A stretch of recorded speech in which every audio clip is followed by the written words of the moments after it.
Good morning, everybody. Today is a little different. A few months ago, Lou Roberto had asked me to sit down and write up something about my life as it pertains to fishing. And I have had some difficulties getting the laptop computer to work.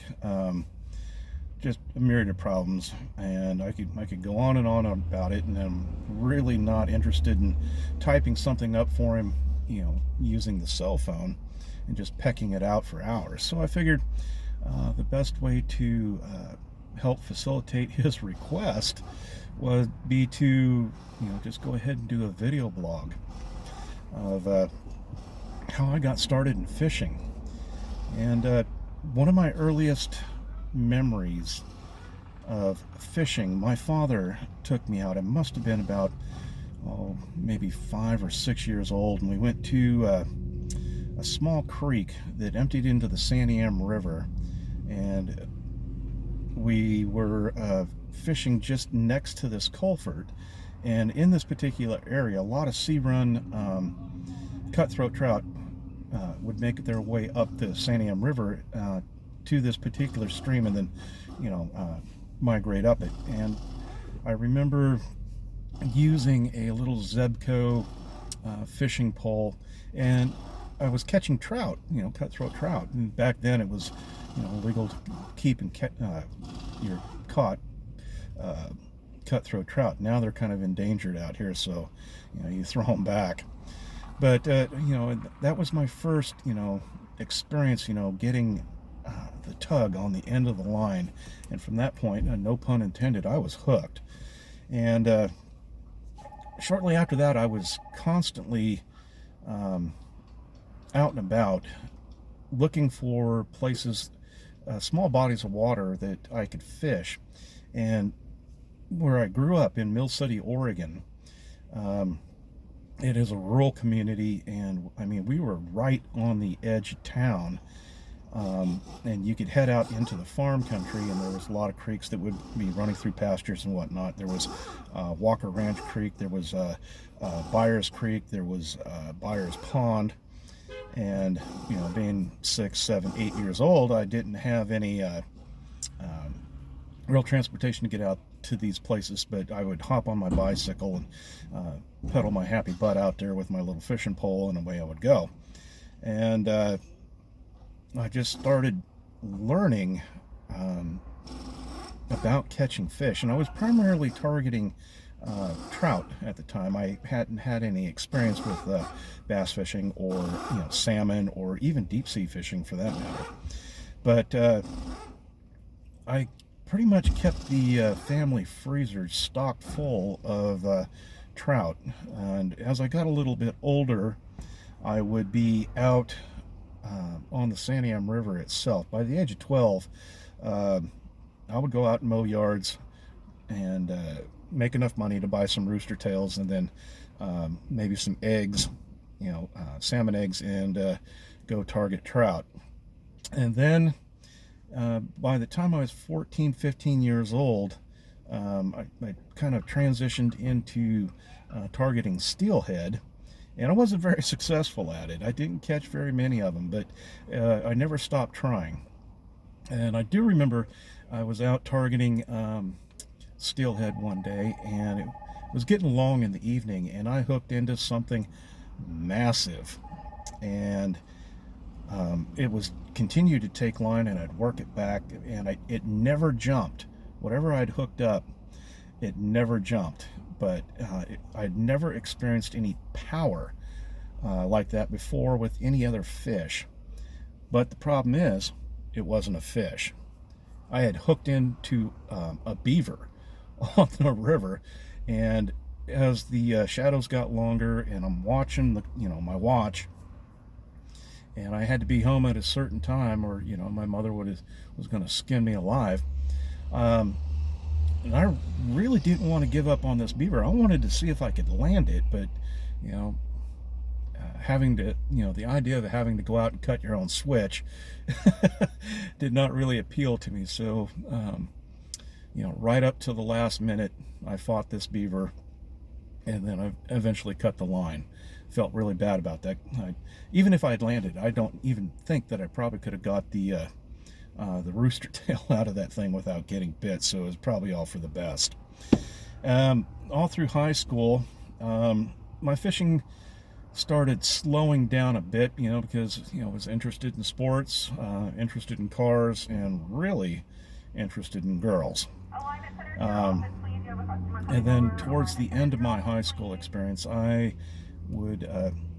started getting back into fishing real hot and heavy again. And it was during that point in time in my life that I decided to join the service. And I joined the Army, and I ended up staying for 20 years. And it was all in all, I would say it was a pretty positive experience, but I took my love of fishing with me. And in my rucksack, I always kept a small collapsible pole, hooks, extra line, and a myriad of other things that I could possibly use if there was any time that I could just sneak off, during a training exercise, find a body of water and drop a line in it and stretch it. And that served me well over the years. I can remember I was down in California for a training exercise. The Australians were there, the British were there, Canadians were there, and it was at Fort Hunter Liggett, and it was on a military reservation. Of course, I didn't have a fishing license at that point, but I wasn't catching and keeping them, but I was able to fish a small creek out there at Fort Hunter Liggett, and was pretty successful that day.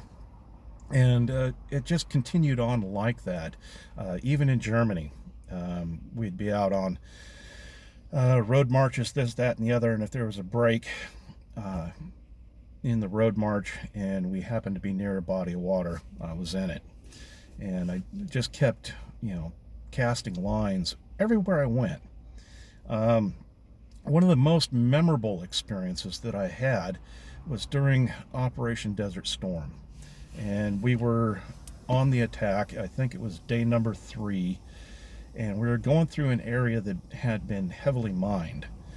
And I was in a single-man vehicle. I was operating an M9 Ace, which was an armored combat earth mover, and was plowing a lane through this area after it had been proofed, and just to ensure that we didn't hit anything. Well, lo and behold, guess who hits a mine? I did. Luckily, it hit the front road wheel, and it blew the track off. It blew the road wheels in half and blew the spindle off, and there I sat out in the middle of a semi-proofed minefield out there in the southwestern desert of Iraq, in the middle of nowhere. And they had no parts available so that I could, pull everything off, put, new spindle, road arm, road wheels on, and 4 pieces of track. They had to call back to Germany for that. So away went the task force. I'm sitting out there all by my lonesome.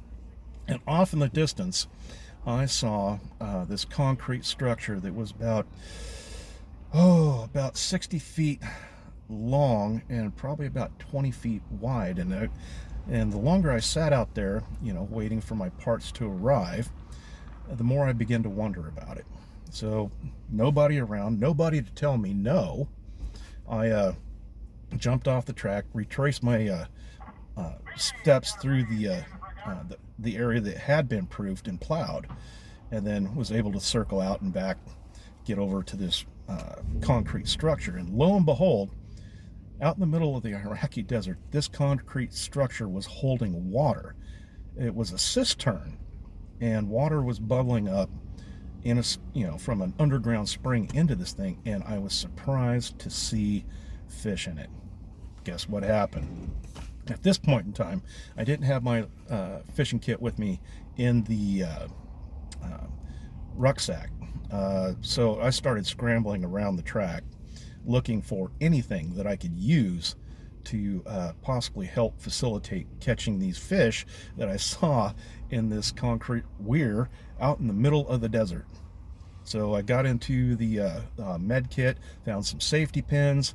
Okay, now I've got hooks now, and then got into my sewing kit and was using thread and pulled one of the extension poles off the radio antenna. That became my rod. And then I just wandered around the desert next to this cistern looking for bugs, and I found them. And I was hooking up bugs on my safety pin, and I'm dropping these bugs in there. And these fish had never been fished, had never seen a hook, but they were all about the bugs. And let me tell you, I had so much fun out there in the middle of the desert during a war, all by myself, fishing in the desert. I mean, who would have thought that you could find fish in the desert? But they're there.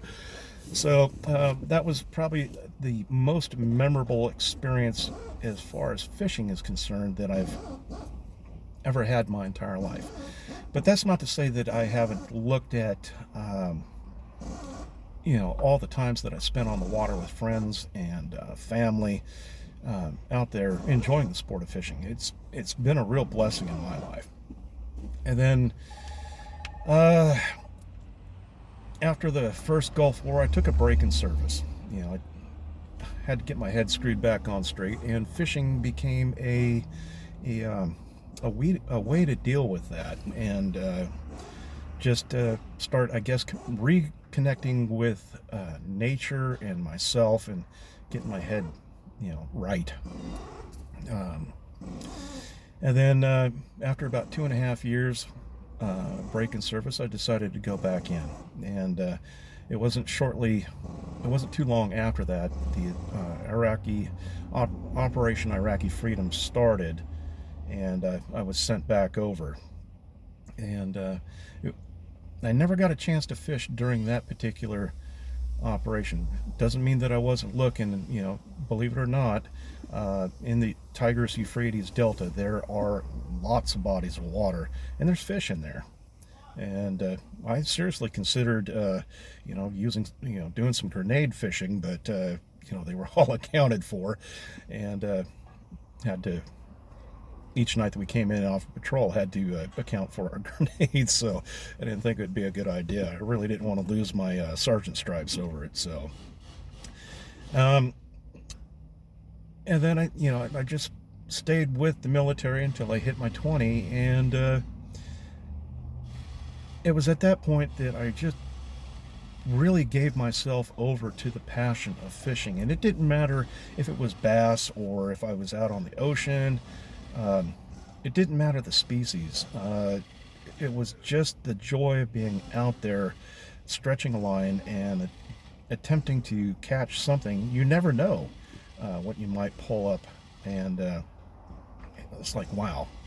And so I've been at it ever since. And then for me, I wanted to do something to share my experiences. So I started my own little page and started putting up my photos, and it was well received on the Facebook community. And then I was linking up with a bunch of buddies that I'd served with during these various conflicts, and everybody began starting their own fishing groups, and I jumped right on board with it and started Northwest Bass Holes Fishing. And it wasn't just enough for me to put my stuff up and see the other people's pics. I wanted to do something special, for the people of the group, and I started the Super Bass Hole Fishing Tournament. But when it initially started, it was Northwest Bass Hole Fishing Tournament, and it was just my group. And basically, the first tournament that we had, we pitted the Northwest against Florida, because I had been down in Florida and I was fishing with a veteran friend, Terrence Downing of Too Fresh Fishing, and we just kind of worked it back and forth from there.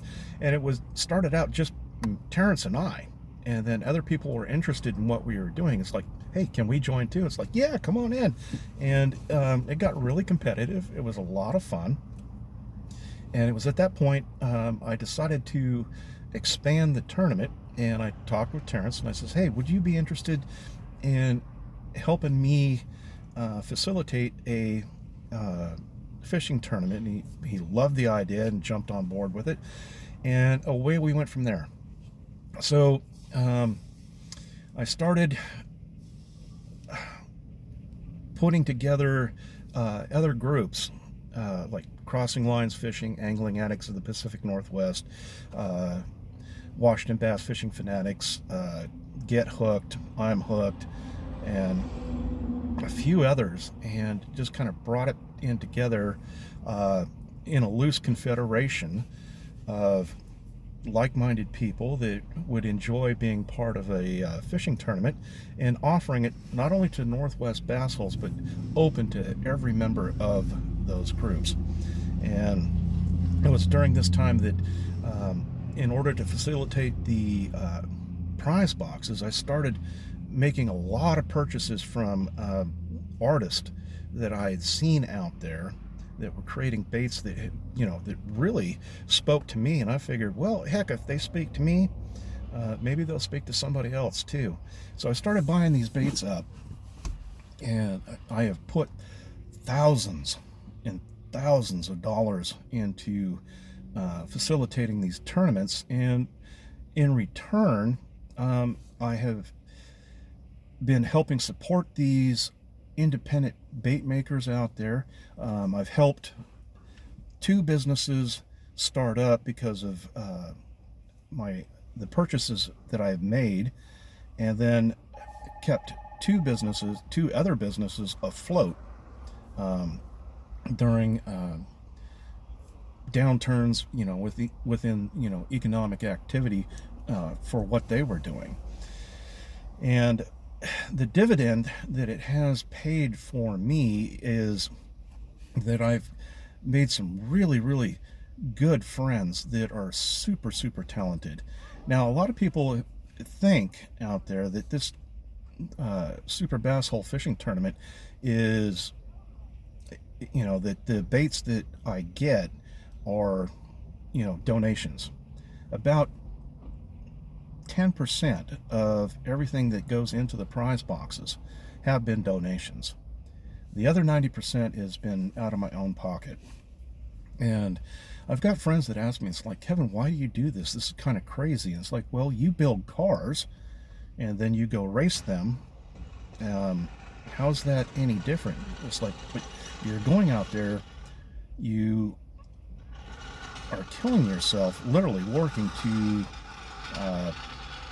facilitate putting this bass tournament on, spending thousands of dollars to do it, and then just give it away.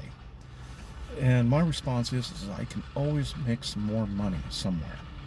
I'm pretty good with my hands. I have some talents, and why not put it to good use, and then create something that is positive and that generally is going to affect more people, and hopefully draw more people into the joy and the sport of fishing. And that was my main motivating factor, and I have not been disappointed. And on top of it, the thing that has impressed me most about all this is the wonderful people that I have met throughout the various fishing communities, and seeing what they're doing. And there's Cast for Kids, there's Operation Tackle Box, and these organizations are doing great things using fishing, helping support other people. And I wanted to be a part of that in some small way, to give back not only to the people, but the general public as a whole, for everything that fishing's given to me. And it's been a real big positive in my life. And I foresee myself continuing to fish until the point that I can't even get out of the wheelchair. But I've got a plan for that too. On the property that I'm living at right now, I am working on building my own bass ponds, It's a slow go process, but I'm going to get there, and we'll have it set up so that, you know, on my last day on this planet, hospice can roll me down to the pond. Hopefully they don't dump me in it, but and get one last cast in. So fishing for me has been a way to calm my mind and deal with some of the issues that come along with being a combat veteran. And it just allows me to put all my focus on a task at hand, commune with nature, and totally get wrapped up in what I'm doing and just block out the outside world. Because that's all you're concentrating on is that next hookup. And for me, bass fishing has been that outlet. The thing that I enjoy the most about bass fishing is that it is an active type of fishing. You're constantly casting, you're constantly trying to read the water. And don't get me wrong, I enjoy sturgeon fishing, I enjoy salmon fishing, I even enjoy deep sea fishing, but the ability to go out and actively fish, you know, rather than putting a bait down and waiting for something to come by and snag it up is, for me, the thing that I enjoy most about bass fishing.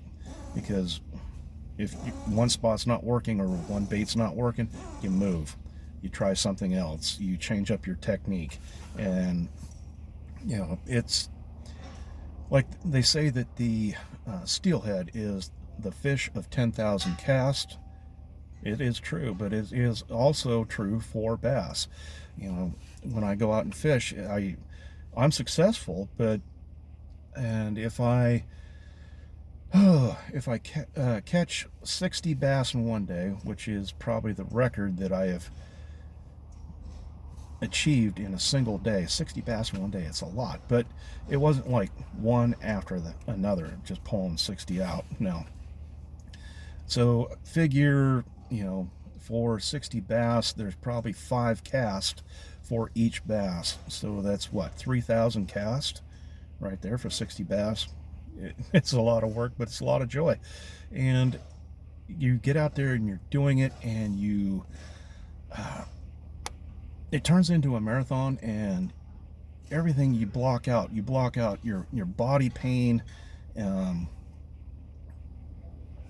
thirst, getting sunburnt, you know, and you're just doing it, and you get lost within what you're doing and lost within yourself. And what they say, you know, just one more cast, one more cast. It's true. Just one more cast. If you say one more cast, it might as well be, I'm going to be here for another hour. So, but just a little insight into me, who I am, what fishing means to me, and why I do it. I hope this suffices, and I hope that this is something that it meets you know, the intent that Lou Roberto expressed to me. All right, well, thank you everybody for, you know, taking the time to listen to this. It's nothing spectacular. It's just me talking to you and you know, just giving you a little insight, I guess, into myself. But anyway, tight lines to everybody out there, and have a great day. And remember, take somebody fishing with you. It is always more fun making a memory with somebody. So I'll talk to you later. Bye-bye for now.